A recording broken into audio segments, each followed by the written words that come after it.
कोने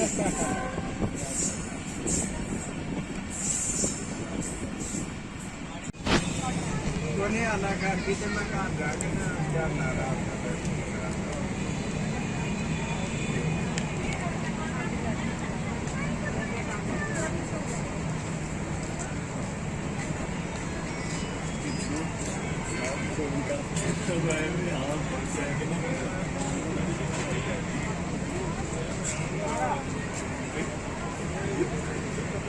दोस्तों वीडियो को लाइक कीजिए, शेयर कीजिए, कमेंट कीजिए और अगर अभी आपने चैनल सब्सक्राइब नहीं किया तो चैनल भी सब्सक्राइब कर लें। शुक्रिया।